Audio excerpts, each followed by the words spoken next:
Bapak Kabar Reskrim Mabes Polri segera, mohon segera, itu oknum pengacara itu segera ditangkap dan dijebloskan ke tahanan. Jika Bang Rasman terbukti, maka kita akan cabut EKTA atau pemberhentian sementara.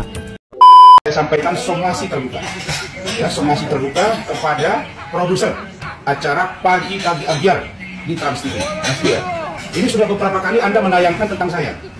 Dulu Iklimakin, Anda tayang, Anda tidak tanya saya. Anda tidak pernah klarifikasi ke saya. Anda tidak undang untuk konfirmasi tiba-tiba. Ada juga Hotman Paris kemarin. Ditayang, diundang, saya tidak diundang. Saya ini wartawan 12 tahun.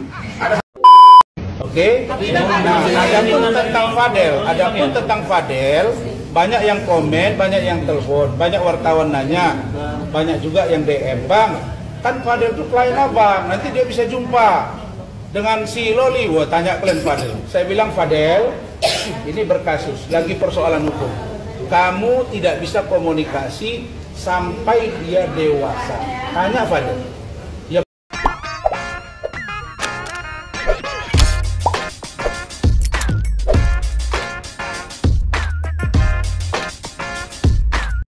Baik sahabat sekalian, jumpa lagi bersama saya di channel ini, di mana pada kesempatan video kali ini saya akan kembali hadir untuk mereaksi beberapa buah video. Dan kali ini saya akan mereaksi beberapa berita terkait dengan informasi hiburan tanah air yang datangnya dari Rasman Arif Nasution. Seperti kita ketahui bersama bahwa Rasman Arif Nasution merupakan seorang pengacara kondang yang kontroversial. Saat ini ia sedang berperkara dengan Hotman Paris Hutapea dan juga Nikita Mirzani. Dan pada kesempatan kali ini kita akan mereaksi bagaimana pernyataan atau statement dari Hotman Paris Hutapea yang mengungkapkan dan meminta kepada pihak kepolisian agar segera menangkap Rasman Arif Nasution, karena menurutnya Rasman Arif Nasution hingga saat ini sepertinya dibiarkan saja.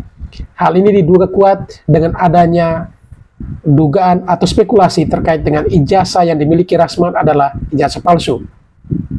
Dan hal ini pun langsung diresponi oleh Ketua Pradi Bersatu yang mengungkapkan jika Rasman bersalah akan tuduhan ini, maka mereka akan segera secara resmi untuk memberhentikan Rasman dari keanggotaan dari Pradi Bersatu. Dan dalam video ini juga kita akan melihat bagaimana Rasman menunjukkan bukti kepemilikan ijazahnya atau juga bukti kepemilikan skripsi. Karena selama ini diduga bahwa Rasman tidak memiliki ijazah sarjana hukum. Dan oleh karena itu dalam video ini kita akan mendengarkan dan juga menyaksikan beberapa reaksi dari Hotman Paris Hutapea dan juga dari Rasman Arif Nasution yang hingga saat ini masih menjadi musuh bebuyutan. Baik, seperti apa keseruan dari video-video ini? Mari kita saksikan satu persatu. Bapak Kabar Reskrim Mabes Polri segera, mohon segera, itu oknum pengacara itu segera ditangkap dan dijebloskan ke tahanan. Bayangkan, dia mengaku-ngaku sebagai kuasa hukum dari berbagai pejabat tinggi dan juga juru bicara dari orang penting di negeri ini. Ternyata ijazah sarjana hukumnya oleh Kementerian Pendidikan diduga palsu. Jika Bang Rasman terbukti, maka kita akan cabut EKTA atau pemberhentian sementara. Dalam pemberhentian sementara, dia tidak bisa menangani kasus. Menunggu misalnya 3 bulan, 6 bulan, atau 12 bulan. Dan selama masa pemberhentian sementara ini, beliau tidak boleh beracara. Saya sampaikan somasi terbuka, ya, somasi terbuka kepada produser acara Pagi Abiar di Trans TV. Ini sudah beberapa kali Anda menayangkan tentang saya. Dulu Iklimakin, Anda tayang, Anda tidak tanya saya. Anda tidak pernah klarifikasi ke saya. Anda tidak undang untuk konfirmasi tiba-tiba. Ada juga Hotman Paris kemarin. Ditayang, diundang, saya tidak diundang. Saya ini wartawan 12 tahun. Ada hak jawab, ada klarifikasi. Nah, kalau kalian tidak undang saya, klarifikasi terkait dengan Iklimakin, terkait dengan Hotman yang ada di Pengadilan Jakarta Utara, saya akan ambil tindakan hukum kepada kalian. Ya, saya minta undang saya. Jangan kalian menjadi orang yang berpihak. Media itu memberikan informasi yang netral buat masyarakat mengedukasi. Sudah beberapa kali saya ingatkan, ya. Anda kalau mengundang seseorang, undang beberapa pihak. Kamu bawa Hotman, bawa saya. Oke, itu masih terbuka. Saya minta segera respon ini, tanya saya kapan jadwal saya akan beritahu Anda. Kalau tidak, saya akan tindakan hukum. Saya sudah suruh Rahmat untuk mempersiapkan somasi kepada Anda. Sebelum somasi, silakan komunikasi dengan saya. Ya, itu saja. Terima kasih. Wassalamualaikum warahmatullahi wabarakatuh. Selamat siang. Oke, tentang Fadel, adapun tentang Fadel. banyak yang komen, banyak yang telepon, banyak wartawan nanya, banyak juga yang DM, Bang, kan Fadel itu klien abang, nanti dia bisa jumpa dengan si Loli. Wah, tanya klien Fadel. Saya bilang, Fadel, ini berkasus, ganti persoalan hukum. Kamu tidak bisa komunikasi sampai dia dewasa. Tanya Fadel. Ya begitu ya Om. Iya. Tidak ada usaha lain. Tidak ada bisa bertemu. Tidak. Karena saya tidak mau besok akan muncul cerita. Bayangkan kalian, saya mau mengadopsi karena permintaan Loli. Dia bilang ikhlas ke saya, tapi dia ngomong, jangan-jangan nanti jadi istri kesekian Lolinya. Coba. Itu mulut seorang apa gitu? Benar kata dia. Dia ngomong begitu. Tapi ada semua dia bilang. adopsinya akan secara resmi berdasarkan surat-surat itu. Oh ya, berdasarkan permohonan penetapan di pengadilan. Mana Pastinya mungkin, berdasarkan penetapan di pengadilan. Sudah diproseskan. Sudah jalan, Akan secepatnya. sudah dalam proses. Secepatnya. Dua yang sedang diproses sekarang. Dua yang sedang diproses. Satu urusan Oki, gugatan, terus pidana, baru kemudian lanjut dengan urusan Loli untuk urusan pengadilan. Benar-benar permintaannya Loli untuk diadopsi sama Pak. Memang bisa kita rekayasa. Jadi begini, ketika kami di dalam ruangan itu ada Pak Lecu, ada saya, ada Bu Karin, ada Kementerian PPA, ada dari KPI, ada Bu Ade, ada Loli. Disepakati di situ memang karena dia bilang kalau tidak bisa saya dipindahkan ke tempat lain dan itu harus aman, tidak boleh NM datang, mikmir kata dia, dan harus datang dijenguk oleh Om Rasma dengan Bu Tante Ade. Saya tidak mau. Akhirnya disepakatilah itu bahwa saya harus dilibatkan. Makanya saya kemarin saya protes kenapa kok dipindahkan tidak diberitahu ke saya. Kenapa? Karena dia harus aman di sana dan jangan ada kejadian seperti di Safe House. Adapun Safe House itu ternyata di bawah monitoring atau bagian dari Kementerian PPA. Nah, maka saya bilang Ibu Menteri, Wakil Menteri, Deputi itu nggak pas di situ yang namanya Lani ditolak karena dia berbohong. Dia bilang sudah diperiksa kemarin kesehatan jiwanya. Ternyata kami cek belum kan? Belum ada yang baru diperiksa tenggorokannya karena dia meradang. Itu aja. Jadi apa ini? Dia bilang dihandle biayanya oleh Kementerian PPA. Ternyata rumah sakit yang membiayai semua. Jadi mana yang harus kita pegang gitu? Katanya Safe House, tapi gabung sama ODGJ, gabung sama HIV, gabung dengan yang orang open BO, gabung dengan yang ini. Gimana? Saya udah nggak percaya lagi gitu. Oke? Bang, terakhir Bang soal ini kan Hotman Paris juga kemarin meresponnya terkait abang mengadopsi Loli ya Bang Edan. Beliau responnya menertawai gitu. Gimana mungkin Bang responnya Bang? Ya, karena belum ada orang yang minta adopsi Hotman Paris. Coba kalian dengar pernyataan dari adik saya Fitri Salutelu. Ini pengacara Fitri. Nah, itu bentar Fitri ya. Apa dibilang dia? Saya kok punya anak ya 2 gadis remaja. Aduh, janganlah kalian mau dansa-dansa dengan om-om. Aduh, dengan ada duit bisa aja orang dansa-dansa. Itu sindiran manis. Mana mau orang minta adopsi sama dia, kecuali orang yang mau asli mau pansos. Kalau yang dengan sungguh-sungguh, aduh, sudahlah. Saya bilang, Hotman, kau selalu cuap-cuap. Kau selalu bilang bahwa Rasman pansos. Nah, sekarang kau komentari. Kau disuruh oleh Nikita Mirzani masuk gelanggang, kau nggak mau. Jadi mau bagaimana? Nah, sekarang nggak diajak, saya ajak, ayo masuk, kau sama malu-malu. Gabung di sana, biar head to head. Kan katanya pengacara super kaya, super pintar, internasional. Bagaimana nggak internasional? Orang dia menjadi pengacara di Australia, kawan sama orang Australia lah. Bagaimana kawan dengan Pak Ria di sini? Saya juga di Malaysia juga kuliah. Masa dokternya kawan sama orang Malaysia, jadi nggak usah gitu-gitu. Jadi kalau saya turun gunung aja lah kau, apalagi Nikita Mirzani sudah minta tolonglah dia. Nanti sampai di sini kalau ditahan sama polisi atau di pengadilan, dihukum dia, nanti dia bilang, Hotman tolong saya, kan kasihan. Datanglah Hotman, tidak apa-apa. Di pengadilan kita tempur, di polisi kita tempur, di jasa kita tempur, kan keren. Oke, cukup. Bentar, ada Pak Rian. Terkait sedikit dengan adopsi ya. Oke. Saya pikir ini kita semua harus tahu. Ya, saya tertarik pertanyaan kami tadi mengenai siapa. Jadi masalah adopsi tadi kan sudah dijelaskan. kan 2003 Pak Rejum mana bawa segera permohonan di pengadilan untuk melakukan penetapan dan adopsi. Nah, ini kan dengan yang di sini kan ada regulasi hukum, aturan undang-undang yang jalani. Jadi yang menentukan itu bukan nyampe. Ketika ada permohonan, nanti hakim akan memberikan syarat-syarat dan melakukan menanya langsung juga kepada yang akan diadopsi, menanya langsung juga pada yang mengadopsi. Jadi semua akan terang benderang di sana. Jadi itu nggak perlu sebenarnya kalau ditanyakan karena regulasi itu nanti yang mengabulkan permohonan penetapan tersebut akan menjadi hakim, bukannya rekan kita kedokteran, kita juga loli bukan. Nanti itu kan cuma pemohon kan sifatnya. Nanti yang mengabulkan adalah hakim merasakan penetapannya Dan merasakan pertimbangan. dan merasakan pertimbangan yang sesuai dengan aturan regulasi hukum yang harus dijalani. Jadi saya pikir kalau ada rekan-rekan pengacara mengatakan itu istilahnya tidak benar bagaimana itu terlalu jauh karena itu bukan ranah dia bodoh. menjawab itu. Oke, silakan. Ayo. Jadi kan menyangkut syarat-syarat adopsi. Sedangkan Laura adopsi sendiri kan masih memiliki orang tua kandung. Apakah nanti abang juga akan meminta referensi dari beliau? Ya, kami sudah ada surat, saya juga ada komen, saya belum kirim Bang Rahmat juga tunjukkan. Ya, saya kan sudah saya bilang, setuju atau tidak setuju NM kita lihat. Sekarang ada pertimbangan kan? Ada pertimbangan dari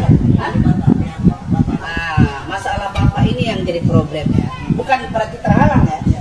Tapi sampaikan bahwa Doli itu sampai dengan kemarin masih ngomong. Saya masih tanya lagi, Bapak kamu kenal nggak? Tidak. Sejak saya lahir tidak. Katanya ada turunan Jepang. Ada yang sebut-sebut asli istri Yusuf apa itu saya tidak tahu. Tapi pekerjaannya ya kalau saya itu tidak baik. Artinya kurang bagus lah kerjaannya. Jadi ya sudah. Ya anaknya sekarang ibunya begitu, bapaknya nggak jelas, omnya begitu. Nah dia bilang dia kalau nggak melaksanakan live tidak mengikuti mau maknya dia dikurung di kamar.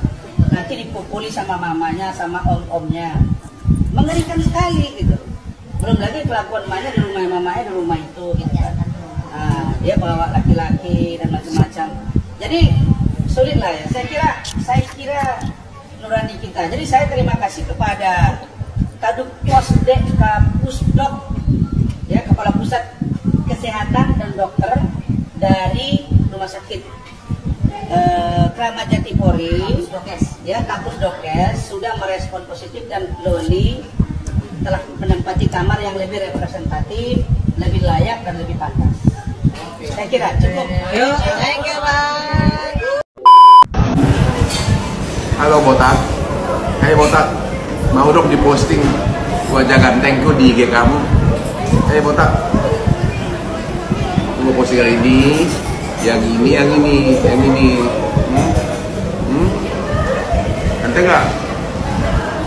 Atau yang ini, boleh tuh, keren nggak? Nih. Botak, ganteng kan? Om Hotman paling.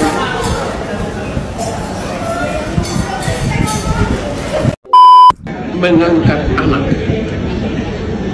skandal mengangkat anak kepada ibu-ibu di seluruh Indonesia dan keluarga di seluruh Indonesia. Apabila ada anggota keluarga kamu, apabila ada putri kamu hendak diangkat anak oleh laki-laki lain, hati-hati, jangan sampai putri kamu itu menjadi korban pencabulan oleh bapak yang mengangkat tersebut. Hati-hati. Dalam berbagai kasus yang Hotman tangani, banyak pelaku pelecehan seksual terhadap putri tiri adalah bapak tiri atau bapak angkat. Seperti kasus di Cirebon, di mana seorang bapak tiri berhubungan intim dengan putrinya yang masih di bawah umur, hampir tiap hari mandi sama-sama. Jadi kalau ada laki-laki mau ngangkat putrimu jadi anak, cek backgroundnya, apakah dia ada skandal, apakah dia kelakuan cabul. Takutnya nanti putri kamu itu malah jadi korban berikutnya, dibodohin diam-diam, diintip lagi mandi, bahkan bahkan seperti dalam berbagai kasus yang datang ke Kopi Joni dan Hotman 911, bahkan membujuk berhubungan intim, bahkan ada yang sampai diperkosa. Hati-hati, lihat kelakuan dari laki-laki. Hotman, kau jangan pikir dengan postinganmu minta Mabes Polri, minta Polda Metro. Pak Presiden pun tahu Rasman Arif itu siapa. Ya, Pak Kapolri itu tahu Rasman Arif itu siapa. Pak Kepala BIN itu tahu Rasman Arif itu siapa. Ini Rasman Nasution nih sudah jadi tersangka ya, tersangka terkait dengan laporan Bang Hotman Paris Hutapea. Nah, dari sisi saya juga, klien saya, laporannya juga masih bergulir Haji Evi Susanti, tapi nanti kami akan update untuk kedepannya karena kami harus bertanya dulu sama klien kami, karena kami belum bertanya di sambungannya mana yang mau bisa di-publishing. Tapi insya Allah akan dalam waktu dekat akan ada berita yang lebih baik lagi, lebih bagus lagi dan mengejutkan nih terhadap abang rekan kita ini. Lihat, dikasih tahu. Bapak jangan kayak gitu, masih marah-marah ini. Bapak nggak boleh marah-marah. Iya. Ini perkantoran Pak. SOP Bapak kan lihat mesti. Saya ini bicara sama Pak Rob. Tidak tahu Bapak. Jadi ngapain Bapak ngobrol? Ya udah, jangan lagi kau. Iya Pak.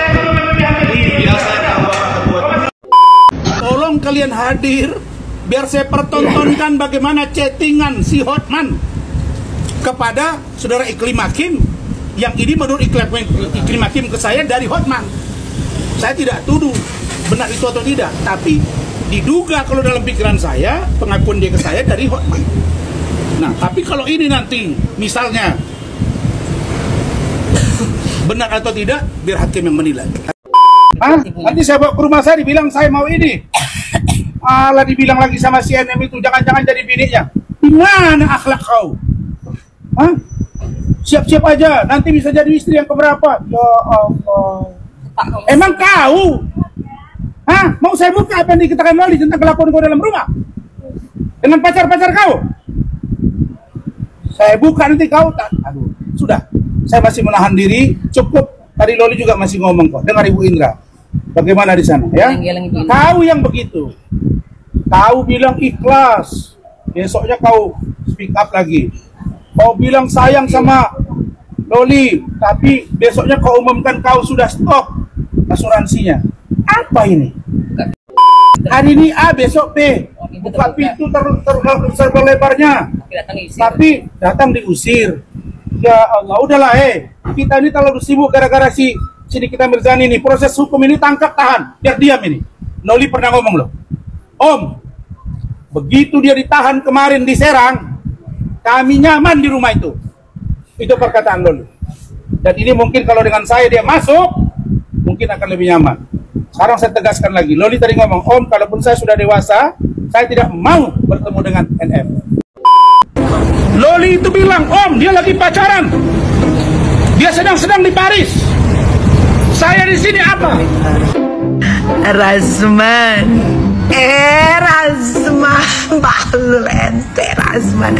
Ente dia wawancara bilang Nikita sibuk pacaran, well, lalu sibuk papa payudara sama klien, well. Maksud saya, begitu nanti kita ketemu, kita sudah jadian di situ. Jadi dia sudah berproses, pacarannya jalan, kasusnya jalan. Ya kan kasus dulu, masa abang ngurus kasus nengokin pentil, nengokin payudaraku kayak mana? Bukan, aku mau memastikan kamu tuh orang baik-baik dalam pengertian kamu orang jujur. Karena niat aku bukan saja ngurusi kasus kamu, tapi mau menjadikan kamu bagian dari hidup aku, kan itu. Bisa bagian dari hidup, tapi apa hubungannya dengan lihat payudara? Ya Tuhan, pacaran tentu harus aku lebih dong. Dan banyak perbuatan dia di rumah yang saya tidak mau buka kepada kalian, yang sangat tidak pantas kami dengar dan kami saksikan. Emang susah kalau segerombolan tuh amnesia semua ya. Nggak uler, nggak si pengusaha halu Fitri itu ya. Sekelompotan dulu ya, amnesia semua, nggak tahu, nggak berkaca kelakuan buruk lu sendiri. Well, Rasman hari ini gue bantai lu seharian. Ya Allah, jadi saya bingung apa ini gitu. Nah, jadi Loli itu waktu dengan Fadel dan waktu dengan Fadel 17. Sekarang ini dia menunggu 4 bulan lagi. 28 Mei 2025 dia sudah 18. 20 Mei 18. Tinggal 4 bulan lebih dikit aja. Ya, ya. Nah, supaya dia bisa menentukan hidupnya gitu. Memang banyak saran ke saya, termasuk dari kementerian. Bang Rasman, ajukan saja ke Kementerian Sosial, ini syarat-syaratnya. Atau ajukan ke Pengadilan Agama, kita minta jadi hak asuh. Karena dia minta saya jadi orang tua asuhnya. Nah, ini yang saya mau tanya nih Bang. Mungkin penutup dari saya nih Mas Roy ya. Ya. Mudah-mudahan pertanyaan saya tidak terlalu dini untuk saya ajukan. Pertanyaan saya adalah, kalau Bang Rasman sendiri punya proyeksi tidak? Kira-kira masalah ini akan dibawa kemana ya Bang ya? Terutama terkait dengan L ini akan diapakan ya? Mohon maaf ini, kalau dari sisi keluarganya, dalam hal ini orang tuanya, saya nggak yakin anak ini kalau ke tangan NM akan selamat. Saya nggak yakin. Melihat, mendengar cerita dia, bagaimana ibunya selama di rumah mulai kecil dipertontonkan sikap-sikap yang tidak bermoral, terang-terangan Mas. Nah, Hotman kan cuak-cuak, katanya mana ijazah Rasman, apa mana skripsi Rasman? Nih, skripsi saya 2014 di kampus ada ini, walaupun udah pindah-pindah kampusnya karena mereka konflik ya. Judulnya pun ada di sini, analisis faktor-faktor penyebab tindak pidana pencucian uang di Indonesia dan tinjauan hukum Perundang-undang Nomor 15 tahun 2012.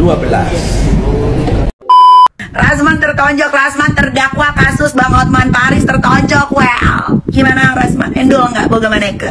Walaupun gue dikeroyok sama bini lo yang sok jagoan itu ya, nggak gentar, gue nggak goyang, tetep kena kan lo ya. Gue nggak mukul perempuan, kecuali saat itu cuma cewek sama cewek. Karena ada lu juga ikut-ikutan mukul gue, ketonjok lo. Well, gimana Rasman? Endul, Rasman terdakwa. Bentar lagi kayak masuk kasusnya Hotman Paris tuh. Lapor yang banyak. Mana lo keluar-keluar? Penjara ini kita mana? Nih, gue masih tidur di kamar gue. Lul. Mumpung macet di jalan. Well, gimana Rasman? Tonjokan adekku di Kita Mirjani. Endul. Makanya olahraga biar tambah gesit nangkisnya gitu. Well. Aduh Rasman, sebenarnya kamu itu punya cinta terpendam gak sih sama adikku Nikita Mirjani? Well, lagi ngambil perhatian, ngangkat anaknya begitu. Well, awas nanti kamu yang jatuh cinta sama anaknya. Well, kasihan nanti Padel terkodel-kodel. Well. Tahu nggak Well apa yang akan dilakukan sama si Padel kalau si Padel lagi marah sama kamu Rasman? Bisa rambutnya si Padel itu tumbuh di kepalamu.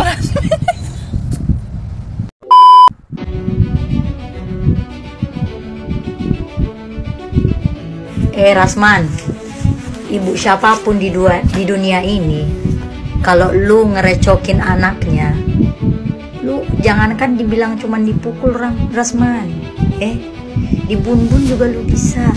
Kalau lu ngeganggu-ganggu anaknya, kalau anaknya Nikita Mirzani itu dicampur dengan orang lain, perempuan lain di dalam yang menurutmu itu mungkin salah, ya itu kamu protesnya ke rumah amannya, bukan ke Nikita Mirzani. Kapan mau diambil atau dibiarin aja. Nikita Mirzani itu tahu anaknya itu masih belum bisa dibendung, ngerti nggak?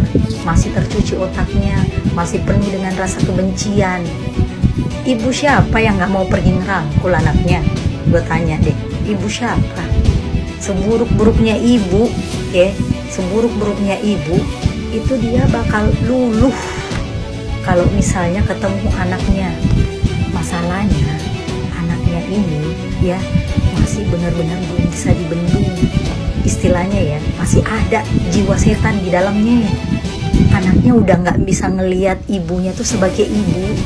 Nah itu yang mau disembuhin dulu. Lu juga Rasman tahu wataknya Nikita Mirzani kayak gimana.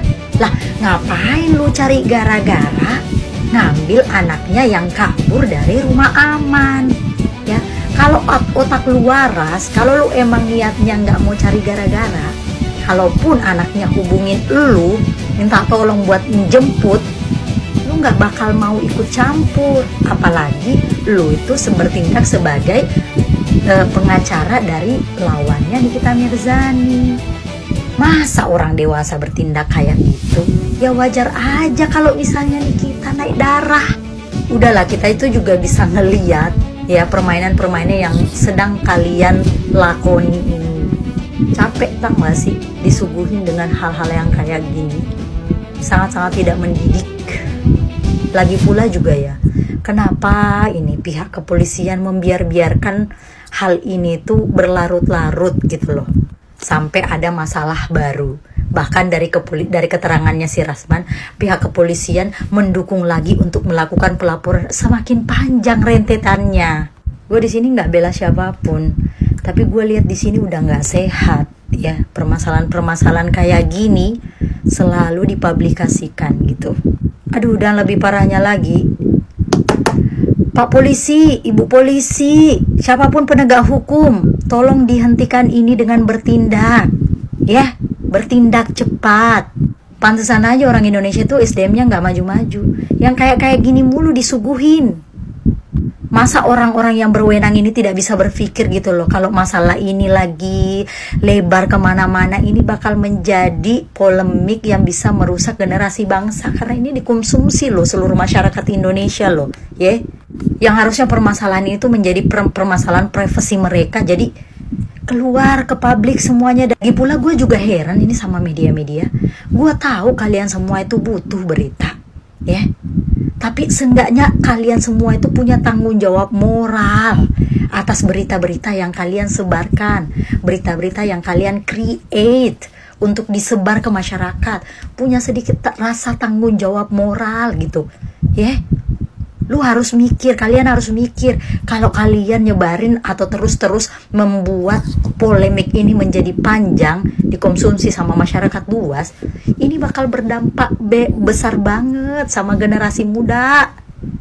Ayo dong orang-orang yang terlibat dalam masalah ini, hentikan ini demi kebaikan bangsa, gue bilang mah, ya, demi kebaikan bangsa. Jangan berita-berita kayak gini mulu yang kalian kasih ke masyarakat. Mohon maaf ini, sebenarnya bukan masyarakat yang doyan drama-drama kayak gini. Itu karena masyarakat Indonesia nggak punya pilihan. Karena yang diberitain yang kayak gini aja mulu. Jadi sebenarnya yang membuat masyarakat itu lebih menyukai hal-hal yang berbau drama itu ya karena kalian. Kalian yang selalu menyuguhkan tiap hari hal-hal yang kayak gini, memberitakan, menyebarluaskan. Kalian coba yang diberitakan ini adalah yang hal-hal bermanfaat. Mana mungkin masyarakat Indonesia doyan drama, nggak mungkin. Jadi harus kita semua ini yang bertanggung jawab, punya tanggung jawab moral untuk menghentikan semua ini. Pihak kepolisian, wartawan, kalau perlu pemerintah deh, ya. Pemerintah dikontrol nih sedikit media pemerintah. Gua mah lebih suka tuh, ya, aturan media yang ada di Cina sono tuh harus melalui approval dari pemerintahan dulu, baru bisa nyebarin berita, nyebarin apapun itu, mau gosip kek, mau apa kek, ya. Jadi pemerintah benar-benar memilah berita-berita yang mana yang bermanfaat untuk masyarakat, walaupun ada minusnya, tapi seenggaknya masyarakatnya dididik. Kapan majunya Indonesia kalau hal-hal yang kayak kecil gini aja nggak diperhatikan dengan serius? Saya Nikita Mirzani. Rasman, makanya jangan diupdate ke media. Aduh Bang Rasman, bagaimana caranya nih aku mau turun gunung musim hujan ini? Yang saya lihat kan Bang Rasman ada sedikit luka ya. Saya juga curiga luka dipaksakan atau luka memang kena pukul, ya kan? Saya kalau melihat wanita cantik kalau pukul nggak mungkin luka lah, ya kan? Apalagi nih kita punya pukulan nggak begitu berat. Cuma gini, apapun langkah dari Nikita, bagi saya itu ada benarnya. soal langkah pemukulan bukan, tetapi langkah amarah. Karena itu seorang ibu. Ya. Siapapun dia di Indonesia ini kalau anaknya dibawa, diatur-atur, meninggalkan ibunya pasti dia marah. Persoalan pemukulan itu, kalau saya di posisi ini saya pemukul 1 kali. Saya tambah 2 kali lagi jadi 3 kali. Manusia seperti raksasa ya, seperti raksasa kayak gitu, gak mungkin biarkan pukulan kecuali dia sengaja untuk dipukul. Iya kan? Saya curiga itu. Rasman sengaja dipukul supaya luka gitu. Jadi Bang Rasman janganlah acting lah. Pukulan itu bisa Anda tangkis gitu. Gak usah Anda biarkan pukulan masuk. Jadi gini, sejak lahirnya Undang-Undang Perlindungan Anak, kan anak Indonesia banyak yang nakal. Banyak anak-anak di sekolah melawan gurunya, anak-anak melawan orang tuanya. Karena anak mau bebas, tetapi pada saat anak mau bebas tetapi offside daripada didikan, keluar daripada cara didikan, maka hal ini bisa saja terjadi. Hah? Mau saya buka apa yang dikatakan Loli tentang kelakuan kau dalam rumah? Dengan pacar-pacar kau? Saya buka nanti kau tak. Aduh, sudah. Saya masih menahan diri. Cukup. Tadi Loli juga masih ngomong kok. Dengar Ibu Indra. Bagaimana di sana ya? Kau yang begitu. Kau bilang ikhlas. Besoknya kau speak up lagi. Kau bilang sayang sama Loli, tapi besoknya kau umumkan kau sudah stop asuransinya. Apa ini? Hari ini A, besok B. Buka pintu lebar-lebarnya. Tapi datang diusir. Ya Allah, udahlah kita ini terlalu sibuk gara-gara si Nikita Mirzani ini. Proses hukum ini tangkap tahan, biar diam ini. Loli pernah ngomong loh, Om, begitu dia ditahan kemarin di Serang, kami nyaman di rumah itu. Itu perkataan Loli. Dan ini mungkin kalau dengan saya dia masuk, mungkin akan lebih nyaman. Sekarang saya tegaskan lagi, Loli tadi ngomong, Om, kalaupun saya sudah dewasa, saya tidak mau bertemu dengan NM. Saya tanya, kamu yakin dari anak angkat saya? Yakin Om, saya akan ikut. Oke? Oke? Sekarang, day to day saya akan pantau perkembangan dia. Jangan coba-coba menghalang-halangi, karena saya niatnya baik untuk menjaga Loli. Oke? Thank you. Tambahan Bang, yang katanya ada menurut Ibu Indra bahwa Loli laporan di Polres sudah menjadi tersangka, ini gimana? Hoax itu. Siapa sih? Piolo ini siapa? Nah, saya lupa nih. Kami udah bicara lagi tadi dengan Loli yang kedua kali. Dia udah pesan karena dia merasa kemarin dijemput paksa oleh orang-orang tidak berkepentingan. Dia tanya Dokter Oki. Selesai urusan dia ini, kami akan melaporkan Dokter Oki. Ya? Terkait apa? Iya. Apa kapasitas dia datang menjemput? Dia rekam segala macam. Ya. Dia bukan perwakilan keluarga. Loli berkeberatan. Ya. Siapa dia? Kalau Edwin, Edo, oke. Ini siapa? Dan sekarang di mana dia? Kenapa saat begini dia tidak tampil? Katanya sayang sama Loli. Ah, temui saya. Mau adopsi, temui saya. Mana kau? Minggu ini gugatan kami masuk, bukan semasi, gugatan ke pengadilan, dan kami sedang pelajari penipuan penggelapan. Ada urusan, ya, oke? Baik, Bang. Thank you. Terima kasih. Pertama-tama gini, kan Bang Rasman sebagai penasihat hukum katanya dari anaknya mendatangi kantor hukumnya. Dia menyarankan anaknya itu harus tinggal di hotel yang saya. Rumah aman ya, rumah aman. Apa sih yang mengikat dia mensarankan seperti itu? Wajarnya dia menempatkan tempat yang benar. Apa itu? Mungkin lembaga perlindungan anak atau pekerja sosial atau badan-badan khusus yang mengatur tentang perlindungan anak ya. Karena ini kan masalah anak di bawah umur. Sehingga kita sebagai penegak hukum pengacara kita juga harus tahu mekanisme umumnya. Karena gini, kalau si pencari keadilan sudah datang kepada pengacara, maka pengacara itu melihat masalah hukum apa yang mau dipegang. Contoh kalau kasus anak di bawah umur kan ini berbicara tentang hal tertutup kepada publik ya. Memang tidak diatur tentang di luar pengadilan, tetapi di dalam pengadilan kan tertutup. Artinya kasus soal anak ya. Kemudian masalah psikis, masalah data anak tidak boleh dengan sembarangan. Pengacara siapapun tidak boleh mengungkap terkait dengan klien dia dalam ini kasus anak di bawah umur. Harus tertutup gitu. Jadi bagi saya bahwa langkah kemarin itu sudah tidak tepat gitu aja. Jadi gini, kalau soal Loli tinggal di rumah aman, tetapi merasa tidak aman kan kembali kepada pihak yang merasakan ya, dalam hal ini ada Loli sendiri. Tetapi apapun itu, siapa yang membuat tidak aman itu kembali kepada para pihak orang tua dan anak itu, ya kan? Biar itu dikembalikan kepada mereka. Karena apapun itu kan kita belum tahu akar masalah seorang anak keluar dari rumahnya ya. Kemudian apa yang menjadi dampak daripada persoalan ini. Dan kalau melihat dari seperti ini kan harus dikembalikan ya kepada mereka-mereka yang punya tugas dan wewenang. untuk menilai ya. Nanti ya udahlah, kalau umpamanya hari ini Rasman udah lapor lalu mamanya lagi marah-marah, kita lihat perkembangannya nanti seperti apa gitu. Karena apapun itu memang anak tetap dilindungi ya. Kalau memang hari itu setelah di rumah aman atau di hotel lalu dibawa ke Polres, apa sih yang menjadi dasar seseorang itu melaporkan anak di bawah umur, kasus anak di bawah umur, ya kan? Nah itu memang penyidik pasti menerima laporan karena wajib, setiap orang kan wajib lapor. Tetapi yang saya mau berbagi bahwa ini ada persoalan antara ibu dan anak. Apapun itu hargailah seorang ibu, ya kan? Mungkin kontaklah, telepon atau mungkin lewat surat, ya kan? Kalau memang di seputar Jakarta ya lewat surat. Ini mekanisme. Jangan semua dilarikan ke kepolisian. Dalam hal ini apapun itu, polisi itu juga harus tahu pasti dan mengerti soal kasus-kasus anak di bawah umur. Karena gini ya teman-teman, bayangin loh, kalau seorang ibu anaknya bermasalah dengan dia, tidak bisa secara ibu dan anak, tapi ada pihak lain masuk, kemudian menggasa lalu melaporkan ke kepolisian, apakah itu memperdamaikan atau memperkeruh keadaan? Apalagi dia Rasman bilang bahwa mau adopsi, ya kan, contohnya ya, kalau dia mau adopsi, ingat bahwa bahasa-bahasa yang nanti menyakiti hubungan anak ibu akan tetap timbul. Marilah kita dewasa dalam melihat hal ini. Itu aja deh. Mekanisme tentang pengangkatan anak, lebih dikenal bahasa hukumnya pengangkatan. Pengangkatan anak itu mekanismenya dua.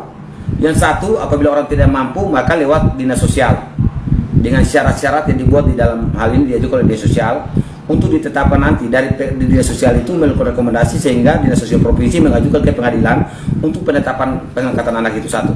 Kemudian pengangkatan anak memang mekanismenya itu bukan keluarga langsung ya, dalam arti kakek dan lain, lalu pihak lain. Itu yang pertama. Yang kedua itu lewat mekanisme penetapan pengadilan apabila orang tuanya mampu, harus diajukan ya penangkatan. Jadi saya rasa bahwa pernyataan yang soal adopsi itu masih hal umum ya, untuk ucapan, belum bagian daripada nanti diangkat gitu aja. Terserah 100 laporan pun tidak masalah ya. Intinya seorang ibu punya hak ya untuk menyuarakan hak-hak hukum terhadap anaknya gitu. Intinya satu. Yang kedua ingin saya sampaikan, siapapun dia, orang tua punya hak untuk menjaga anaknya dan melindungi anaknya gitu. Jadi janganlah kita terlalu masuk jauh di urusan ini, dan ini kan berkepanjangan juga dari pihak-pihak yang tidak mau ya, bahkan mengkomfori hubungan anak dan ibu ini hancur ya kan. Ibu siapapun itu mereka sangat lelah untuk menjaga anaknya. Jadi buat pengacara-pengacara ke depan yang seperti ini berusaha untuk langkah-langkah damai. Mbak Niki, ini anakmu ada datang ke saya, gimana solusinya gitu. Kalau solusinya Mbak Niki, Mas bagaimana mendamaikan kita, gimana cari jalannya. Itu langkah-langkah perdamaian, itu yang diatur dalam hal hukum mati gitu. Kasus pidana dalam anak di bawah umur bisa dalam hal-hal tertentu. Apa itu dalam hal tertentu? Satu, kekerasan ya, kemudian pelecehan. Itu bisa dilindungi dalam hal kegiatan-kegiatan ada dilindungi undang-undang perlindungan anak tadi. Kasus anak saja apabila sampai di pengadilan atau jaksa saja harus laporan sosial. Lapsus itu menentukan loh untuk dikembangkan pengadilan, dan kasus ini tidak boleh diselesaikan dengan pidana umum. Kalau memang melaporkan lagi dan pemukulan tadi, saya curiga harus bisa balik si pelapornya, jangan sampai pelapornya melukai diri sendiri. Ya kan, kok darah badan besar tuh ya kan, badan aja bisa jadi tinju pula, tapi bisa luka, artinya dia sengaja untuk dilukai dirinya sendiri. Karena bisa aja pembela diri, ya kan, melindungi diri dan tangkis. Ya kan, ini bicara tentang hukum ya, bicara tentang hukum. Kalau Rasman bisa pele ya bisa blok, bisa aja Rasman tampar, tapi jangan membiarkan wajahmu dipukulin sampai darah gitu. Tapi bagi saya gini, Mbak Niki pukulannya termasuk top loh. Itu dalam dunia ini udah telak gitu. Oke, kita aja. Ini kita pada saat hari Jumat bersama saya melakukan laporan dugaan tindak pidana penganiayaan, dugaan tindak pidana pengeroyokan. Pada saat setelah dia diperiksa, membuat laporan dengan saya, dengan tim saya, dia ke rumah sakit untuk dilakukan visum, ditemukan ada di kepala, ada di pipi dan sebagainya. Itu adalah bagian dari visum, saya tidak boleh jelaskan, tapi itu adalah bagian dari adanya peristiwa dugaan tindak pidana. Ada memar, ada benjol dan sebagainya. Terlapor berapa orang bang? 2 orang. Inisialnya bang? RAN dan AS. Ada perlawanan bang dari pas? Ya mereka saling, yang jelas Nikita sebagai seorang perempuan mempertahankan dirinya karena dia merasa ada sesuatu sehingga dia melawan. Niki adalah membela diri sebagai seorang perempuan, tiba-tiba ada persoalan dengan seorang laki-laki dan seorang wanita. Itu langsung dikeroyok atau gimana bang? Pasalnya yang dilaporkan 170 adalah pasal pengeroyokan. Baik sahabat sekalian, demikianlah beberapa buah video yang coba saya reaksi pada kesempatan kali ini terkait kisruh antar Hotman Paris Hutapea dan juga Rasman Arif Nasution. Dan setelah menyaksikan video itu tadi, barangkali ada yang mau dikomentari, silahkan tulis di kolom komentar. Sekian dan terima kasih dan sampai berjumpa kembali di video selanjutnya.